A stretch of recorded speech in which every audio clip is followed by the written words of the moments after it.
Richard Blake sat in his luxurious Denver penthouse, the rain tapping gently against the tall glass windows that overlooked the city skyline. At only 35, Richard had achieved what most people only dream of. He owned a chain of luxury hotels across the U.S., a fleet of high-end cars, and even a tech startup valued at over $2 billion. His life, from the outside, was the definition of success: tailored suits, black-tie galas, and a mansion in Aspen with an indoor waterfall. But inside, Richard was hollow. He leaned back in his Italian leather chair and sighed, staring at the untouched meal in front of him: grilled salmon, truffle mashed potatoes, and a glass of 1975 Cabernet. It was all tasteless to him now. The silence in the room was louder than any crowd. No laughter, no footsteps, no family. Just the hum of the refrigerator and the faint sound of thunder outside. Love, the one thing money couldn't buy, had betrayed him time and again. Richard had dated models, influencers, actresses, women who were stunning on the outside, but had one thing in common. They saw him as a bank account, not a human being. Some didn't even pretend to hide it. "If I marry you, I want a Range Rover and a condo in Miami," one woman had said bluntly. Another had asked, "Do you provide a monthly allowance? I need at least $10,000 just for my lifestyle."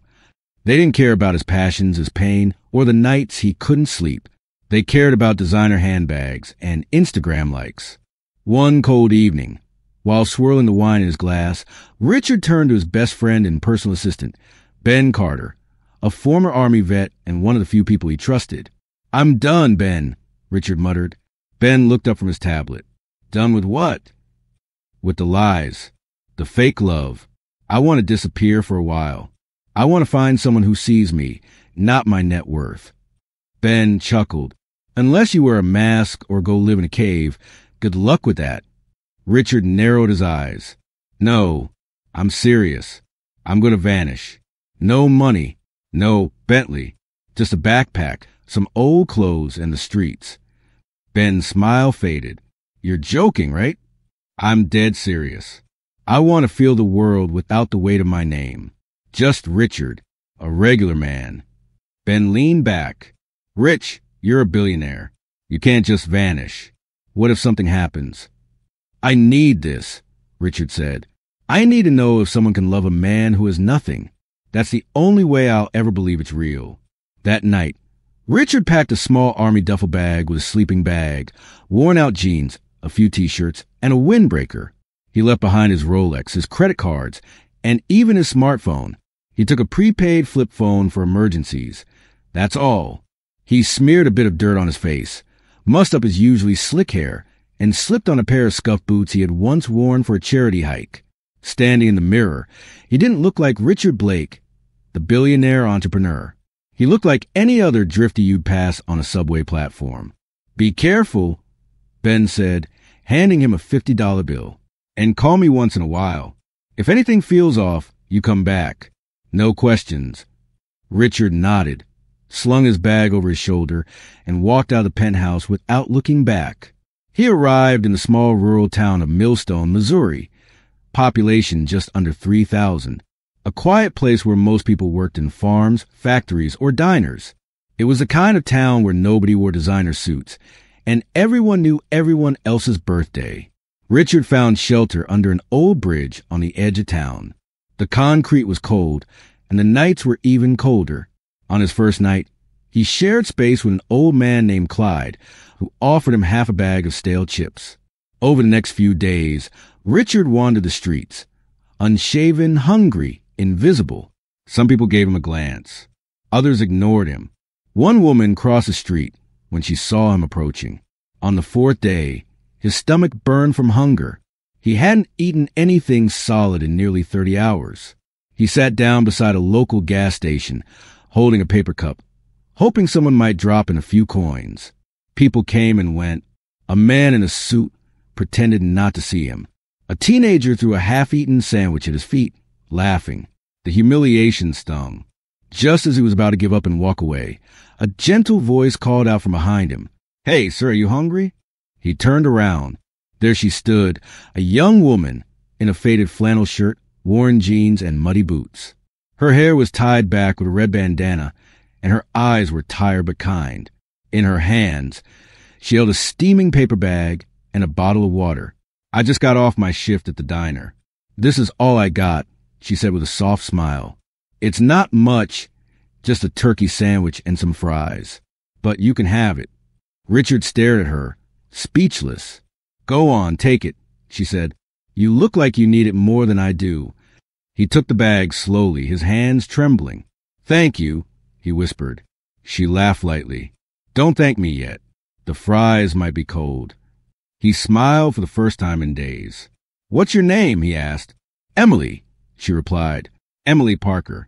And with that, she turned and walked down the dusty road toward home, unaware that the man she just fed was one of the richest men in the country.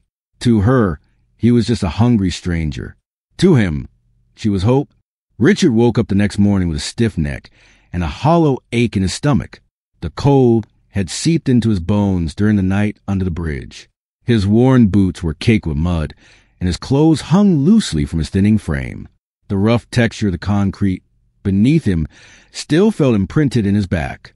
It was a harsh reminder that this was no longer the comfortable life of luxury he once knew. The city around him was just beginning to stir. Early morning fog lingered between the narrow streets of Millstone, the small industrial town he had chosen for this experiment. Richard had picked it precisely because it was a place most people overlooked, a place where the wealthy rarely set foot, and where struggling families tried their best to make ends meet. He pulled his threadbare jacket tighter around his shoulders and tried to remember why he had wanted this in the first place. To feel real, to be loved for himself and not his fortune. But as he took his first steps onto the cold, cracked pavement, he realized just how far removed he was from the world he was used to. Hunger gnawed at his stomach with a fierce persistence, and every step felt heavier than the last. People passed him by without a second glance, some with looks of pity, others with suspicion or outright disdain. He was invisible, a ghost wandering the edges of society. Mid-morning brought with it a chance encounter. Near a busy corner where a few food trucks offered cheap meals, Richard spotted a woman struggling to carry several bags of groceries. Without thinking, he stepped forward and offered to help. Her eyes widened at first. A stranger, rough and unkempt, offering help, but desperation softened her wariness. "Thank you," she said quietly, handing him a heavy bag. "I'm Emily." They walked together to a nearby apartment building, and she invited him inside for a cup of water. The small unit was cluttered but cozy, with children's drawings taped to the refrigerator and a single bed pushed against the wall.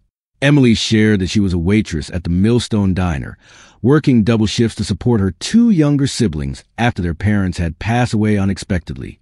Richard listened intently, struck by the stark contrast between her daily struggles and his own sheltered life. He realized that here, in this small apartment, was a version of reality he had never known, a world where love meant sacrifice and survival required grit. Days passed, and Richard found himself returned to Emily's world. The diner, the alleyways, the worn benches where people gathered to share their stories. Emily never asked about his past or questioned his ragged clothes. Instead, she treated him with a kindness that felt genuine and rare. One afternoon, as Richard sat quietly at a corner table of the diner, a young boy named Marcus approached him hesitantly. Marcus was about 10 years old, with bright eyes and a shy smile. He asked Richard why he was always there, eating alone. Richard smiled gently. "I'm just passing through, kid, trying to figure things out." Marcus nodded knowingly. "If you ever need a friend, you can sit with me and my friends. We're not much, but we share." The simple offer moved Richard deeply. Here, in this forgotten town, he was discovering the meaning of community, of connection beyond wealth and status. Yet not all encounters were warm. One chilly evening, as Richard walked home from the diner, he was confronted by a group of local men who eyed him with suspicion. "You don't belong here, man," one growled, stepping closer. "This ain't your place." Richard's heart pounded, but he remained calm. "I'm not here to cause trouble, just trying to get by." The men exchanged glances before backing off, but the warning lingered. The streets were unforgiving, and Richard was learning just how fragile his disguise really was. Despite the challenges, he was determined to stay. To live this truth for as long as it took. To find someone who would love him not for his name, but for his heart. That night, lying on a worn mattress in shelter, Richard stared at the cracked ceiling and whispered to himself, I will find her. I will find the real love I've been searching for. The weeks on the streets of Millstone began to wear on Richard. Each day brought new challenges. The bitter cold mornings, the hunger gnawing at his insides, and the constant uncertainty of where his next meal would come from. Yet, amidst the hardship, he found small moments of humanity that kept his spirit alive. One chilly afternoon, as Richard sat on a cracked bench outside a rundown community center, he noticed a young woman approaching him. She wore a faded denim jacket and carried a small canvas bag slung over her shoulder. Her hair was pulled back in a loose ponytail, and her eyes held a mix of curiosity and compassion. Hey, she said softly, sitting beside him without waiting for an invitation. You're new around here, aren't you? Richard nodded, unsure whether to trust her. He had learned caution, but something in her voice was genuine. My name's Sarah, she continued. I volunteer here at the center. We try to help folks get back on their feet. He looked at her, the first person who didn't ask questions about his ragged clothes or refused to meet his gaze. I'm just passing through, he said carefully.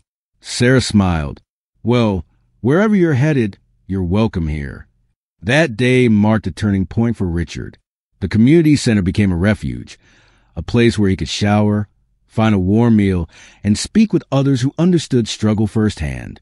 Sarah introduced him to several other volunteers, and Richard began to learn about the lives behind the worn faces. Stories of loss, resilience, and hope. As days turned into weeks, Sarah and Richard grew closer. She never pried into his past, accepting him as he was, a man lost in a world far from his own. Richard found comfort in her presence, a quiet strength that seemed to pull him back from the edge.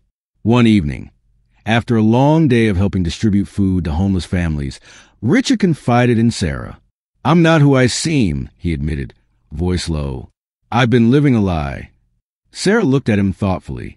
Sometimes the truth is the hardest thing to face, but you don't have to do it alone. Her words struck a chord deep within Richard. He realized that, for the first time in years, he was beginning to open his heart, not as a billionaire, but as a man seeking connection. But the streets of Millstone held their dangers.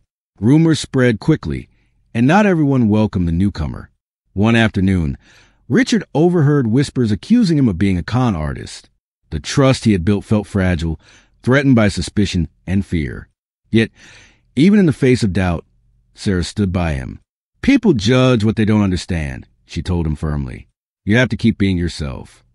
As Richard's disguise slowly began to slip, the line between his two worlds blurred. The billionaire hiding in rags found something priceless, a glimpse of genuine love and belonging. But the question remained, how long could he keep up the charade before the truth came crashing down? The 2 months Richard had spent living on the streets of Millstone had changed him in ways he never imagined possible. The cold, the hunger, the constant uncertainty, it all tested his resilience. But more than anything, it was the unexpected connections he formed that transformed his world. Among all the faces he encountered, Sarah stood out like a beacon of warmth and trust. Sarah was unlike anyone Richard had ever met. Growing up in a working-class neighborhood, she'd faced her own share of hardships, but she never let those define her. She volunteered tirelessly at the community center, helping people rebuild their lives. To Richard, her presence was a lifeline, a reminder that genuine kindness still existed. Their friendship grew slowly, built on small acts of trust, a shared sandwich, an honest conversation, a silent moment watching the sunset from the roof of the center. Sarah never judged Richard's worn-out clothes or the dirt smudged on his face. Instead, she listened when he spoke, laughed when he joked, and simply sat beside him when words failed.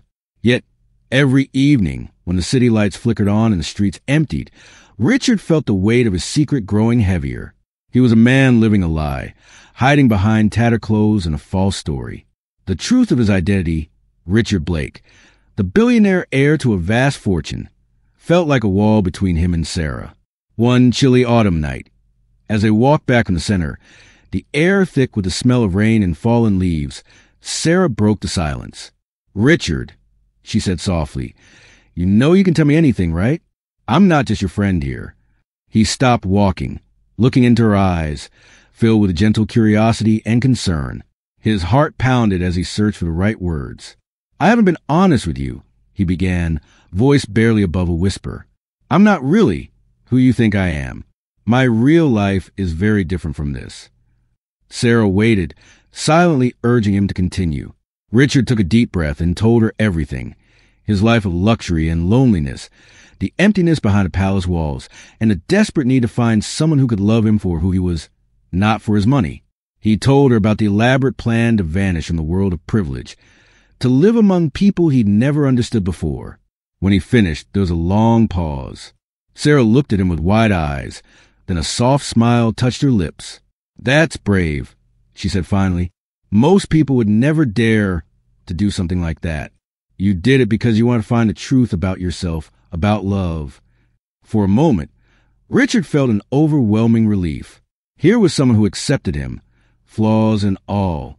But the truth has a way of stirring the waters, and soon the secret spilled beyond the circle of trust. Whispers began to echo through the streets of Millstone. Questions followed. Why would a billionaire disguise himself as a homeless man? Was it a scam? Was he manipulating people for some twisted game? One afternoon, as Richard helped clean the center, a tense group approached. A handful of locals, their faces hard and eyes wary. You think you can just come here, pretend to be one of us, and fool us all? A burly man barked, stepping forward. Richard met his gaze without flinching. I didn't come here to fool anyone, he said calmly. I came to find something real, something money can't buy. The man spat on the ground. Real? You've made a joke of us. Voices grew louder, accusations flying like stones. Some called him a con artist. Others shouted betrayal. Richard felt the fragile trust he built cracking beneath the weight of suspicion. Sarah stepped forward, placing a protective hand on Richard's shoulder. He's been honest with us. He didn't hide to hurt anyone, but to understand what it means to be truly human. Her words seemed to calm the crowd a little, but the damage was done. Richard knew then that bridging the gap between his two worlds would be far harder than he imagined. That night, lying on the cold floor of the center shelter, Richard stared at the ceiling. His heart was heavy, not just with hunger or exhaustion, but with the sting of rejection. Yet, beneath the doubt, a new determination grew. He had come this far. He would not turn back. Sarah's faith in him was a light in the darkness, a promise that even the deepest wounds could heal with time and truth. But the world outside was unforgiving, and Richard's journey was far from over. Would love and honesty be enough to break down the walls of prejudice and fear? Or would the secrets of his past tear apart the fragile new life he had begun to build? The morning after confrontation, the air in Millstone was thick with unease. Richard woke up in the small shelter room, sunlight filtering faintly through a cracked window. His body ached, not just from the hard cot, but from an invisible weight of suspicion that now hovered over him like a storm cloud. Sarah was already up, preparing a modest breakfast for the few people who had stayed overnight. When Richard emerged, she greeted him with a quiet smile, but her eyes held a flicker of concern. People are talking, she said softly as they ate together. Some still trust you, but others, not so much. Richard nodded. I expected that. It's hard to believe someone who's been pretending for so long. He had lived a lifetime of pretending, in boardrooms, in social circles, even with himself. But here, where masks were stripped away by reality, the truth was both freeing and dangerous. To regain trust, Richard threw himself into work at the community center. His tasks ranged from organizing food drives to repairing the aging roof that leaked during storms. Every action was a step toward proving his sincerity, not just with words, but through deeds. One afternoon, Richard accompanied Sarah to a local soup kitchen run by Mrs. Delgado, an elderly woman known for her fiery spirit and unwavering dedication to the poor. You want to help? Then get your hands dirty, Mrs. Delgado said with a laugh, handing Richard a mop. Richard laughed along, but the lesson was clear. Help wasn't just about charity. It was about respect and humility. Slowly, the walls around him began to crumble. He heard stories of struggle and resilience, of families torn apart and rebuilt, of dreams deferred but not forgotten. Each story etched itself into Richard's heart. Yet, the deeper he delved into this world, the more aware he became of the divide separating him from his old life.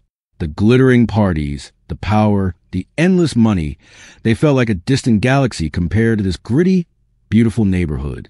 Richard's phone remained off. He avoided any contact that might reveal his true identity prematurely. The only person who knew the full truth was Ben, his loyal assistant, who monitored Richard's well-being from afar. But even Ben's calls were rare and cautious, respecting Richard's wish for anonymity. One evening, as Richard and Sarah sat on the fire escape overlooking a narrow alley, she turned to him. "Do you ever miss it?" she asked, gesturing toward the city skyline, where skyscrapers pierced the night sky. Richard paused. "Sometimes. The comfort, the luxury, but not the loneliness, not the emptiness that comes with it." Sarah smiled, a gentle warmth in her eyes. "You found something here that money can't buy." Richard looked at her, feeling a stirring in his chest, something deeper than friendship. But fear crept in, too. How could he ask Sarah to love a man whose entire life was a secret? Days turned into weeks, and the rumor mill spun faster. Some neighbors cautiously accepted Richard, while others whispered behind his back, their suspicions fueled by pride and mistrust. One afternoon, a group of young men confronted Richard near the center. "You're either crazy or lying," one sneered. "Why don't you just leave?" Richard met their eyes steadily. "Because this is where I want to be. Because here, I'm learning what it means to live honestly." The encounter ended without violence, but Richard knew the path forward would be fraught with challenges. Meanwhile, Sarah's support never wavered. She introduced Richard to more people, shared meals with him, and encouraged him to open up. One night, under a blanket of stars, Sarah confided her own fears. "I'm scared you'll leave once you get what you want," she said quietly. "That this will all just be a game for you." Richard reached out, taking her hand. "I don't want to leave. Not anymore. I want to build something real. With you." The promise hung between them. A fragile hope, yet powerful enough to break down the barriers they both faced. But the world beyond Millstone Streets was watching, and Richard's secret was a ticking time bomb. Would honesty and love survive the scrutiny of society, divided by wealth and suspicion? Could Richard truly bridge the gap between two worlds and find the family he had always longed for? As the days passed, Richard realized that the greatest test was yet to come. The early morning sun cast long shadows across the cracked sidewalks of Millstone's poorest neighborhood. Richard woke up to the distant sound of church bells ringing, an old, familiar melody that echoed to the narrow streets lined with worn-out brick buildings and flickering street lamps. The air smelled faintly of freshly brewed coffee mixed with the sharp scent of rain from a night before. Richard sat quietly on the edge of his cot, feeling the rough fabric of the blanket beneath his fingers. His body was still sore from the manual work he had done at the community center the day before, lifting boxes of donated clothes, painting chipped walls, sweeping debris. Every ache was a reminder of the world he had willingly entered, a world so far removed from the polished marble floors and crystal chandeliers of his mansion. As he stepped outside, the neighborhood was already stirring to life. Children ran barefoot down alleys, their laughter bouncing off the crumbling walls. Vendors arranged their stalls filled with vibrant fruits, homemade crafts, and cheap second-hand clothes. The smell of frying bacon and fresh bread floated from a nearby diner, mingling with the city's ever-present noise. The rumble of buses, distant honks, and conversations in 100 different accents. Sarah was waiting for him by the door, holding 2 steaming cups of coffee. Her smile was warm but tired, a mixture of hope and hardship etched into the lines around her eyes. "Morning, Richard," she said softly.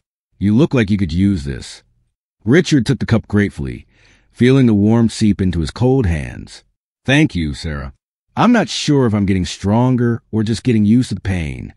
She chuckled lightly. Then her expression grew serious. "That pain is real, but so is what you're building here. People are starting to notice the difference you're making." Richard nodded, though inside him, doubt still flickered. Despite the slow progress, there was still an invisible barrier between him and the community. Some looked at him with suspicion, their eyes questioning how a man like him could suddenly belong. Later that day, Richard joined a neighborhood meeting held in the cramped back room of the community center. The air was thick with the smell of stale coffee and nervous energy. The room was packed with faces worn from struggle, mothers, fathers, teenagers, elders, each carrying their own stories of loss, survival, and hope. The community leader, Mr. Thompson, a tall man with a booming voice and kind eyes, addressed the crowd. "We've had our struggles, but we're strong because we come together. We fight for our homes, for our families. And if there's anyone here who wants to help, we welcome you." Richard stood up, feeling the weight of all those eyes on him. His voice was steady but humble as he spoke. "I'm not from here," he admitted, "but I want to learn. I want to be part of this community, not as a savior, but as someone willing to stand beside you." There was a moment of silence. Then, one by one, people nodded. Some still whispered doubts, but others offered cautious smiles. That evening, Richard walked the streets with Sarah, talking about the day's events. The glow of streetlights cast long reflections on the puddles from the earlier rain. They passed a group of teenagers playing basketball on a cracked court. Richard paused, watching the raw energy and camaraderie. "Back in my old life," Richard said quietly, "I never saw this side of things. It's real, messy, sometimes painful, but real." Sarah looked at him with a mix of sympathy and hope. "That's what you've been missing. Real connection." For the first time in months, Richard allowed himself to imagine a future not measured in bank accounts or luxury cars, but in genuine relationships and community bonds. But the past was never far behind. A text message from Ben flashed briefly on his old hidden phone, an encrypted update from the mansion, reminding him that his experiment could end any time. Richard pocketed the phone, letting out a deep breath. He was caught between two worlds, the one he was born into and the one he was learning to love. The question lingered. Could he truly belong to both, or would he have to choose? The nights in Millstone had a cold bite now that autumn was creeping in. Richard sat on a cracked bench outside the community center, the soft glow of a flickering street lamp barely illuminating his tired face. His clothes, once so carefully chosen to blend into the world of the poor, were now faded and threadbare. His skin, though cleansed each morning at the shelter, carried the dull grime of a man who had lived many days without the comforts he once took for granted.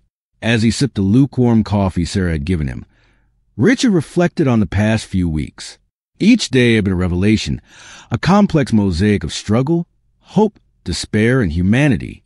He had met dozens of people whose names he tried hard to remember. Marcus, a former factory worker with a kind smile and a knack for storytelling. Elaine, a single mother working 2 jobs to keep her children in school, and old Mrs. Johnson, whose weathered hands had once sewn clothes to the city's richest families before illness had forced her to live on the streets. Tonight, however, Richard's thoughts were heavier. He was no longer just an observer or a temporary participant. He was beginning to feel a bond with the people around him, and with that bond came vulnerability. How much of his true self could he reveal without shattering the fragile trust they had begun to build?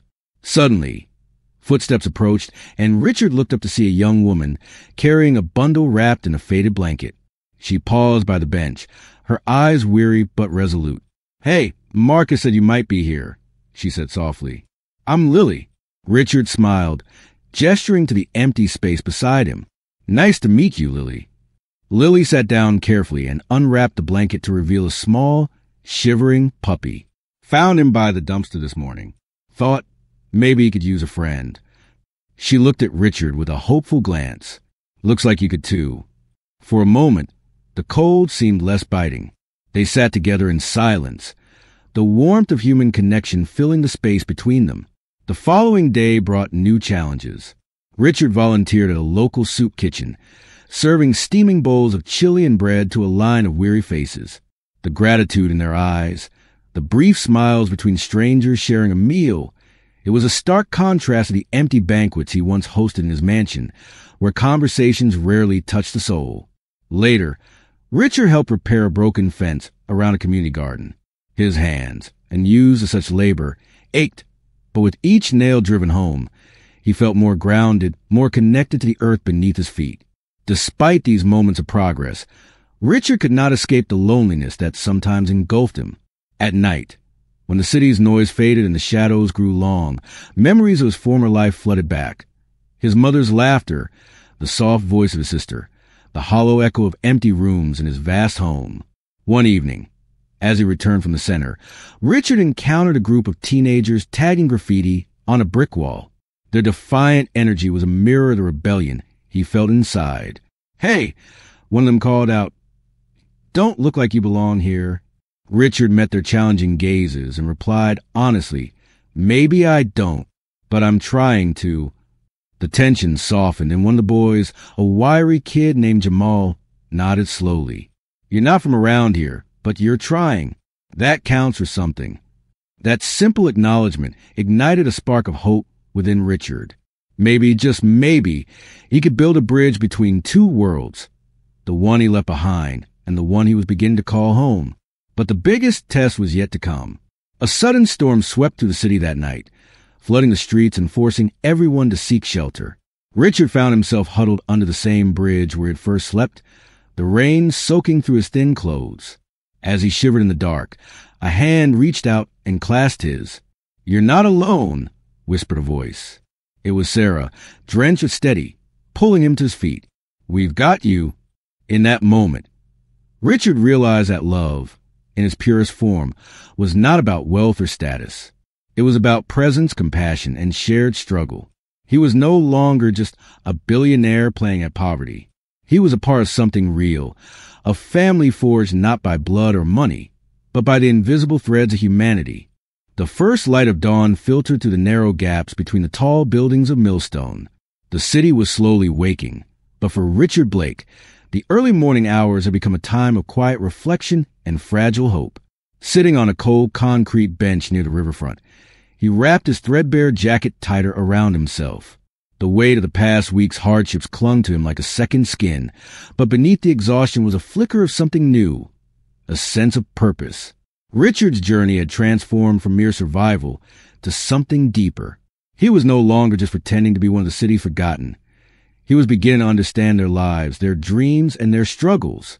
It was in the small moments, the smile of a child playing with a broken toy, the laughter shared over a shared meal in a shelter, the solidarity between people who had nothing but gave what little they had. Today, he was meeting Sarah again, the volunteer who would become a steady presence in his chaotic new world. She had invited him to join a community outreach program that helped connect homeless individuals with job training and housing opportunities. It was a step forward, a bridge from the darkness toward light. As Richard waited, he watched the river flow steadily, carrying away leaves and debris alike. The movement reminded him that life was always moving, changing, no matter how stuck one might feel. When Sarah arrived, her warm smile and determined eyes lifted his spirits. "Ready for today?" she asked, handing him a hot cup of coffee. He nodded, more than ever. Together, they walked the busy streets toward the center, where a group of volunteers bustled with energy. Richard felt a strange mixture of nervousness and excitement. This was uncharted territory, not the boardrooms and gala events he once knew, but a chance to truly make a difference. Throughout the day, Richard worked alongside people whose stories mirrored his own journey. Stories of loss, resilience, and hope. He helped assemble care packages, listened to personal struggles, and even shared parts of his own story, carefully leaving out the truth about his identity. By evening, Richard was exhausted but fulfilled. He returned to the small shelter that had become his temporary home. As he lay on a thin mattress, the sound of the city drifting through cracked windows, he allowed himself to dream of a life where love was real, where he was seen for who he truly was, not what he owned. But even as hope blossomed, shadows from his past lingered, reminding him that the journey was far from over. The morning sun cast a golden glow over Millstone, illuminating the city's vibrant streets and the hopeful faces of its inhabitants. For Richard Blake, this dawn marked not just the beginning of a new day, but the culmination of a long and arduous journey, a journey that changed him in ways no amount of wealth ever could. Months had passed since Richard had first left behind his luxurious life to live among the city's forgotten. The weeks of hardship, loneliness, and hunger had tested his spirit, but they had also taught him the true meaning of humanity. Through the community center where Sarah worked, Richard had found not only friends, but a new purpose. He'd enrolled in job training programs, helping others who, like him, had once felt invisible. His hands, once accustomed only to signing contracts and shaking hands in boardrooms, now built shelves, prepared meals, and comforted those in pain. One crisp autumn afternoon, Richard stood outside the modest apartment that had become his new home, a small, simple place furnished with second-hand items and warmth he had never known in his mansion. The phone rang, and with a smile he answered. "Richard, it's Sarah. We're organizing a fundraiser to support the homeless next week. Will you speak?" He paused, the gravity of the moment sinking in. "I will," he replied. "I want to share my story, not as a billionaire, but as a man who found love and hope where he least expected it." The fundraiser was held in a humble community hall, filled with people whose lives Richard had touched. As he took the stage, he saw faces both new and familiar. People who had once ignored him on the street, now standing beside him as equals. He spoke from his heart. "I came from a world of wealth and privilege, yet I was empty inside. It was only when I lost everything, or rather, gave it all up, that I found what truly matters. Love, compassion, connection." After the speech, a woman approached him with tears in her eyes.